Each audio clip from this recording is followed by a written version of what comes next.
Well, here we are, another conversation with hubby. I'm being forced to do this. Let me go. No, I no. don't want to do this video. Can't. All I am is content for my wife. Or no, you're not. I want to pick your brain a little No, bit. but if my content makes you content. Content. I'm Okay. sorry, people that are watching. I'm not always like this. Yes, he is. So I'm sure you've seen the viral video of the couple at the Coldplay concert having an affair, the whole thing. It's gone viral. It has really made me realize what a transparent world we are walking in these days. Like you cannot hide anymore from anything, from the government being transparent to secrets being revealed. Everything is coming out into the open. So I want to talk a little bit about transparency. Oh boy, do we like Coldplay? We do. One of our songs, but I'm sure she's going to back this video up with some of that song. Don't break any licenses or whatever. And Well, that's the thing. YouTube may not let me post it. Well, okay. So turn your magic on. Yeah, sing it. No, we like that song. That's one of our boat songs. You make me feel like I'm alive again. Okay, enough of that Coldplay. Okay. Well, but that is our song. It wasn't. It was like the first time we danced on your boat to that song. Yes, we did. That was good. Yeah. Because you do make me feel alive again. You make me feel alive again. All right, the feeling's mutual. So the Coldplay thing was interesting, not surprising. Happens all the time. I don't know. I think that guy thought he was invincible and could get away with everything. But that is probably not the only relationship like that in the world today. That happens to be one that was caught on camera. Right. So I'm not. It's sin is sin, and unfaithfulness has been around forever. So it's nothing new. It just happened to happen at a Coldplay concert, and the whole world saw it. So what do you think it's doing for men out there who are having an affair, or men or women for that matter? Anybody having an affair? Some people that are so broken inside, and that's why they're having affairs, in my opinion, right? Because I've always had challenges with people I know, whether it's somebody at work or friends who would always refer to their old lady or always be Google-eyeing some woman going down the street or making comments that I thought, man, you got a wife at home, and that's kind of what are you playing a game here? And I've had two relationships that didn't fare so well prior to you. And again, we talked about that before, but I never could find myself being unfaithful to somebody that I was in a covenant with. I'm not the only guy in the world that thinks this way, right? That their wife is the most important thing in the world. But that's the way I think. Have you always been like that? Haven't always been married. No, there was a realization. Some would say a come to Jesus, which was technically really was a come to Jesus. That really started the whole transformation inside of me about faithfulness and dedication and commitment, things that have become very important.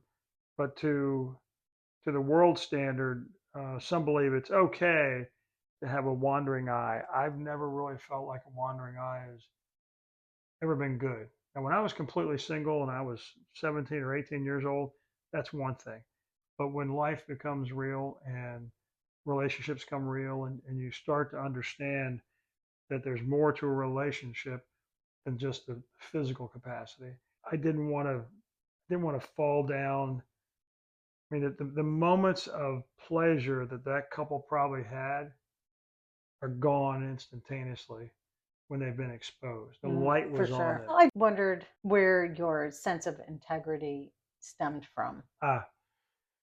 Because I look at you as a highly faithful, loyal person, and thank you. It's just one of the many things I love about you. Well, honey. And it's, certainly making me a better person. Every good quality that I see in you that I want to be more like. Well, I'd say probably my journey of faith is what's transformed my thinking about God's creation And what I mean by that is when I was just trying to satisfy the flesh, as the term, you may have heard the expression satisfying the flesh. That 17, 18-year-old guy that says, look, I don't care anything about that other person. I just want to get my business on and move on, right? Hit it Right. and quit it, as they would say. Right. And never took into consideration anything about the other person, right?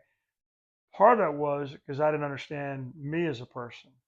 I was driven by what my flesh wanted to do, not by what my heart or my mind or soul wanted to do. So when your flesh says, that looks good, I'm going to do anything I can to conquer that and appease myself, pleasure myself for that moment.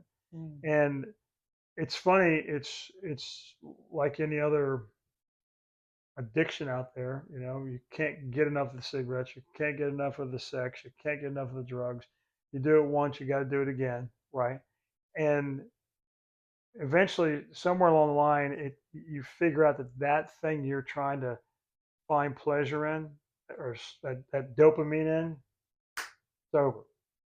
Right now, in the case of Mm. that couple on the concert, God bless them. I mean, neither one of them were faithful to the people that they had already made a commitment to. So that's Mm. sad.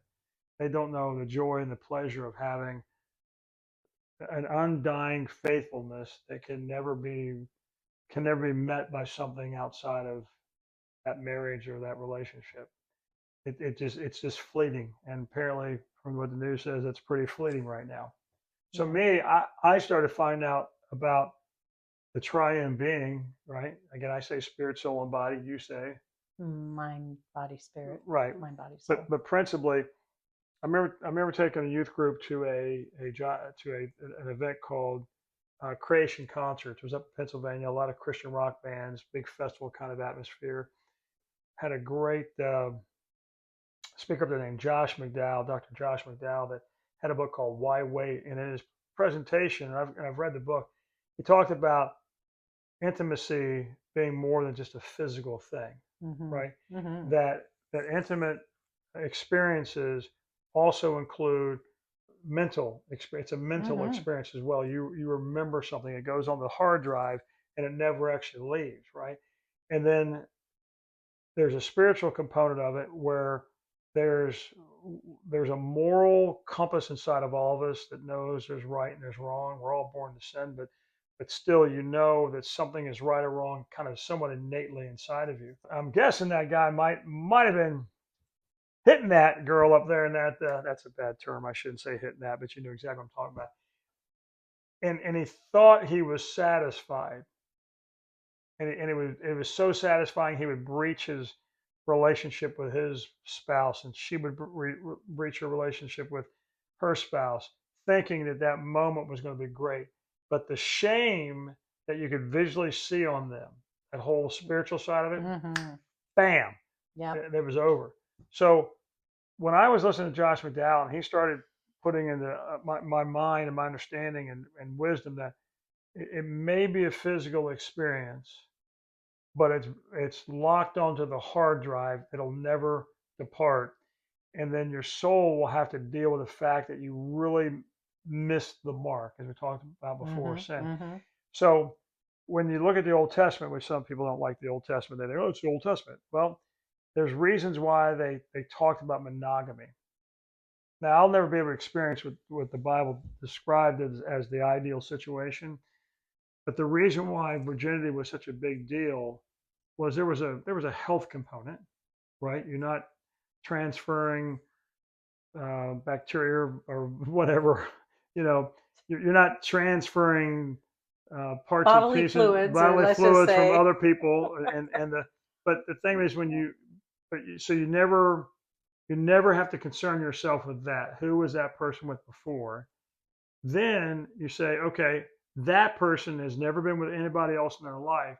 So the intimate, unbelievable, powerful experience of being together with that person for the very first time, that's the only thing on their hard drive. It can never be compared with any other partner.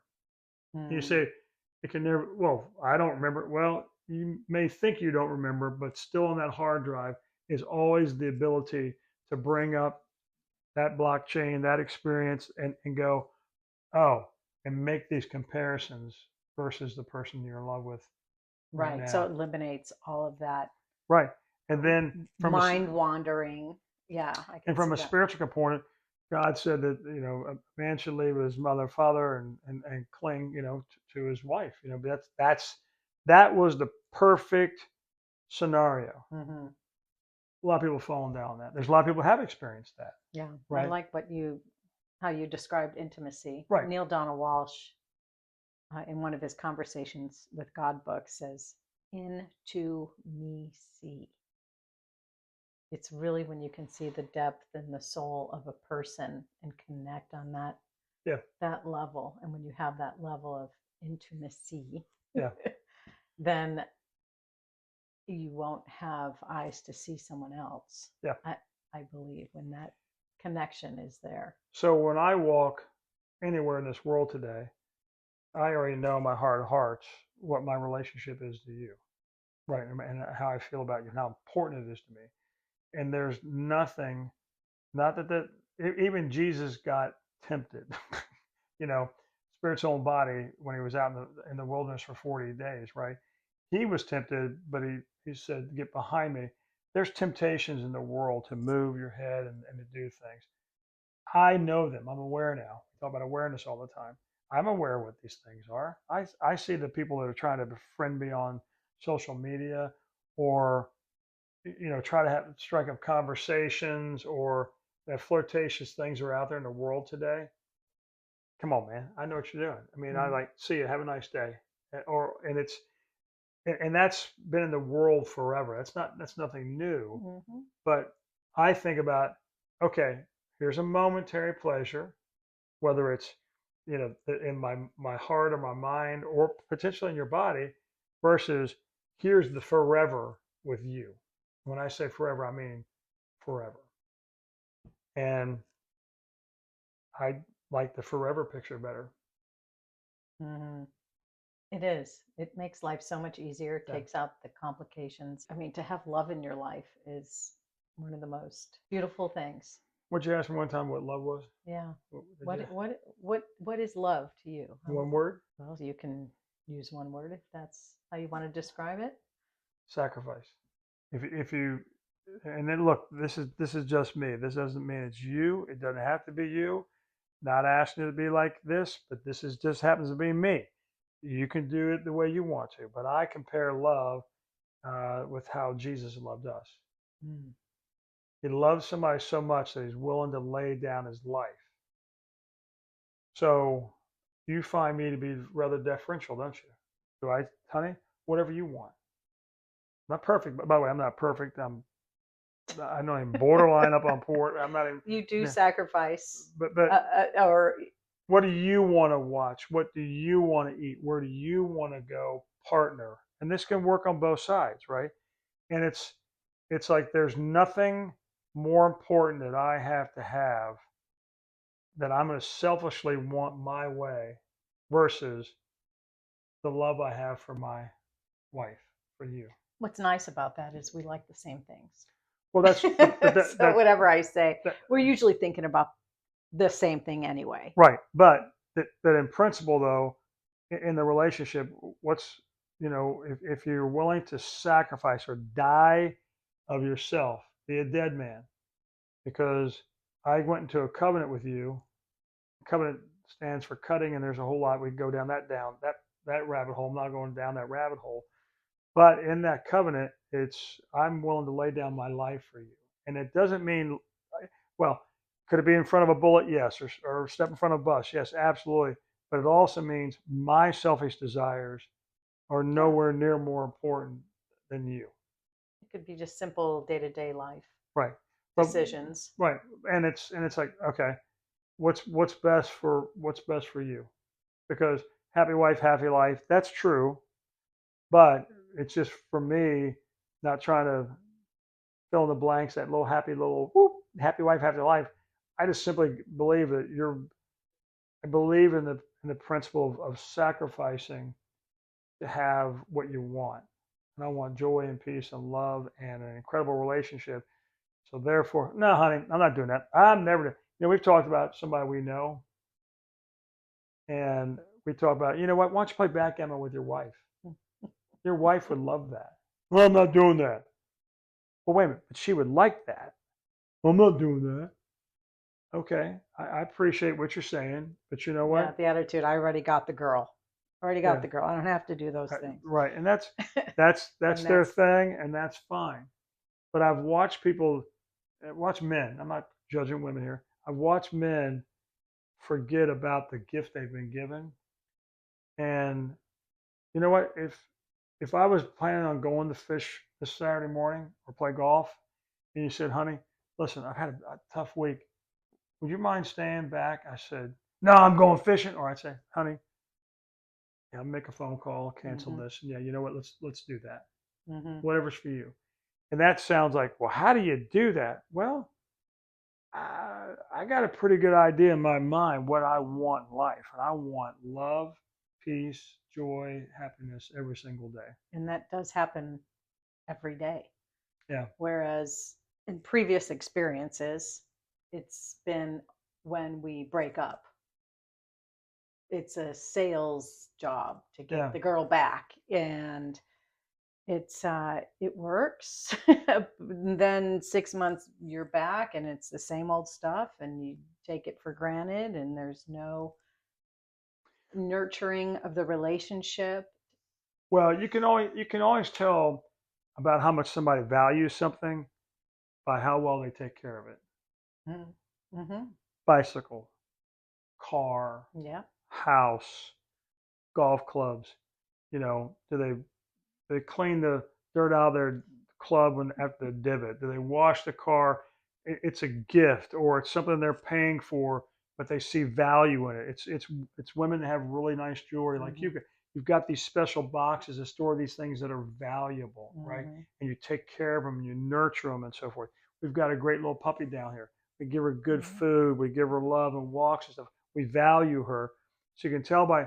I don't care how much what you say. I care about what you do, right? Yep. And it's easy to see back to the not what was it, Coldplay, or what was it called? Yeah, Coldplay. Uh, Clearly, I don't listen to Coldplay enough, but that guy and that woman did not value their relationships they were already in enough, because they were duped in their own minds to think, I'll have more pleasure and more fun, and more joy in life by cheating on our spouses to be together, and then all of a sudden, in a blink of an eye, it was gone. What do you think prompts that? Do you think it's ego? Do you think it's can I get away with it? Sometimes when you're working closely with somebody, Oh, that's a message from God.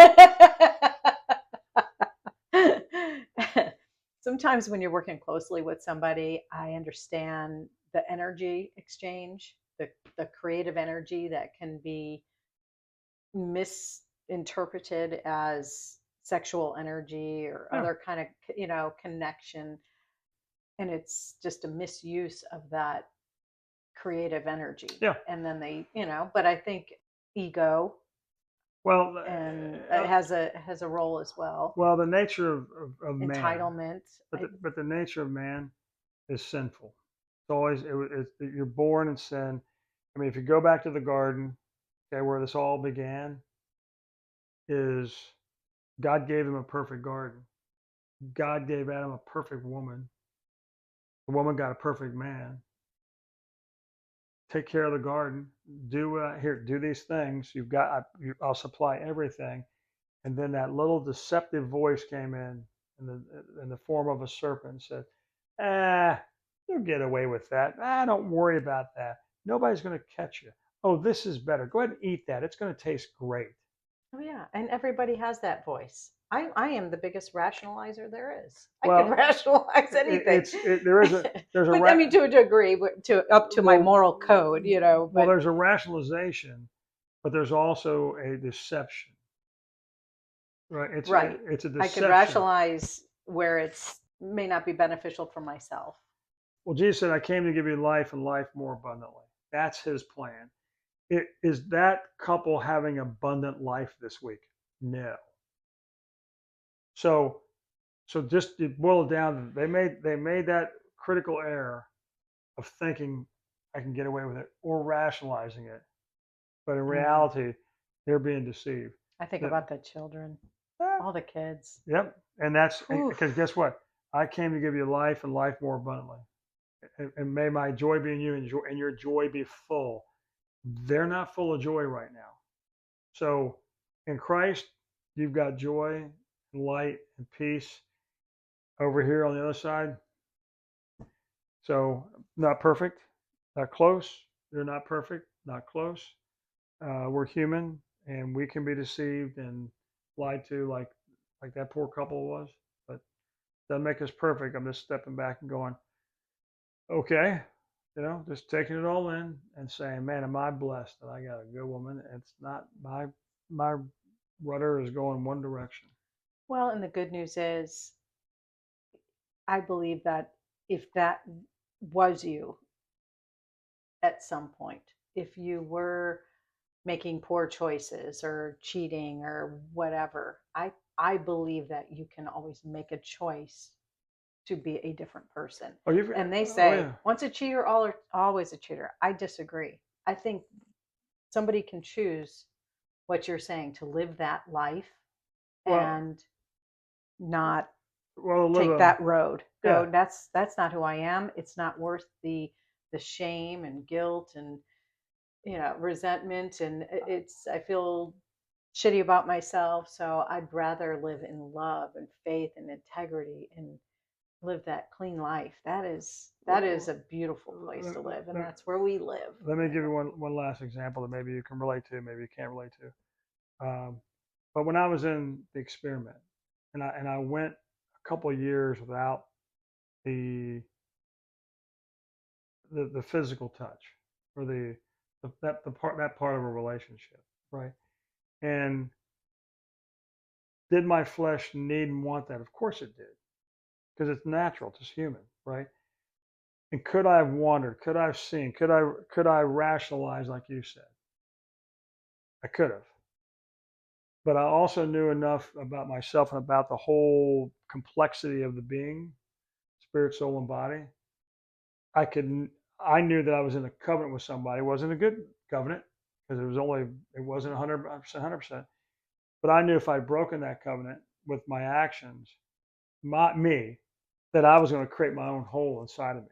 That I wasn't going to that nobody would have ever seen it, nobody would have ever known it, whatever.